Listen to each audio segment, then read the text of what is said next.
Thank the Speaker. member for Thurungarra. I call the member for Bancroft.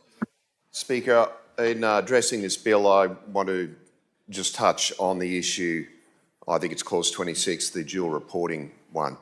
And I do so by acknowledging the presence here we've got of Michael in the gallery, who has done so much over the years to make sure the memory of Jason has been preserved and making sure that what happened to him cannot happen to anyone else. And I think that's a central underpinning principle that I've got, that I'm addressing today, is making sure this doesn't happen again.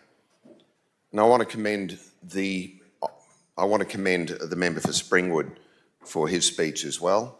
I changed substantially what I was going to say after listening to him. I think it was a very measured, passionate, but also very informative speech that he did make.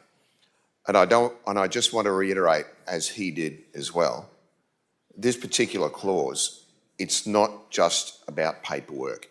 What this deals with can be about life and death. Dual reporting is designed to save lives in Queensland.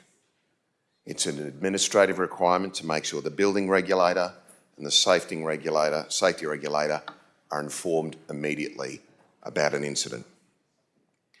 When we've heard the LNP members talking about some measures in this bill, they may have been talking about dual reporting. With dual reporting, you may call it red tape, you may call it duplication, I call it protection. I call it looking after Queensland workers.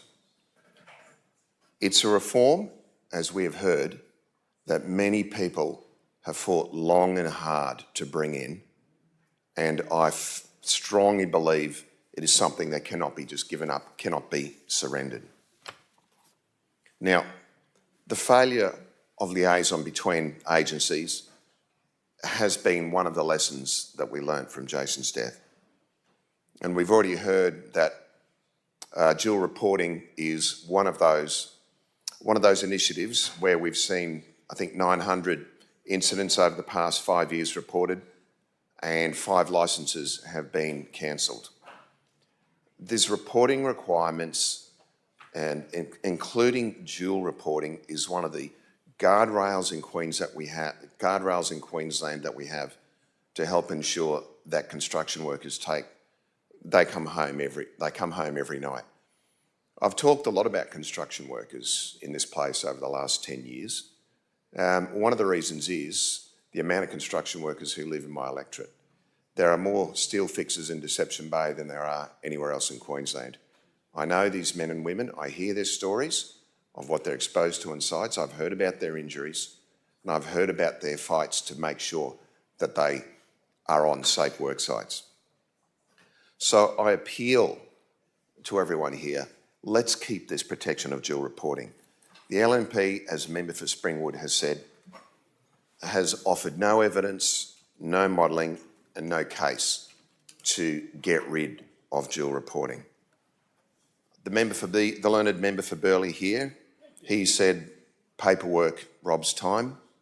What I say is inadequate protection robs lives. I want us here to honour Jason's memory. I want us to honour Michael's work, and I would like us to keep this protection.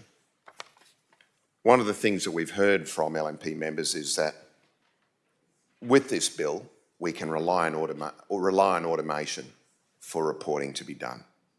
Or we have big penalty units, say 80 to 100 penalty units. But what I say is that tell me if that will prevent another death like Jason's. Tell me if that will prevent another rogue operator from doing the right thing. Now, there are many fine things in this bill, but like many members on this side here, it more than irks me, it concerns me greatly to see a protection like dual reporting taken away, where we know that by keeping its presence in the legislative toolbox, it can help prevent another death within Queensland. Thank you. Thank you, Member for Bancroft.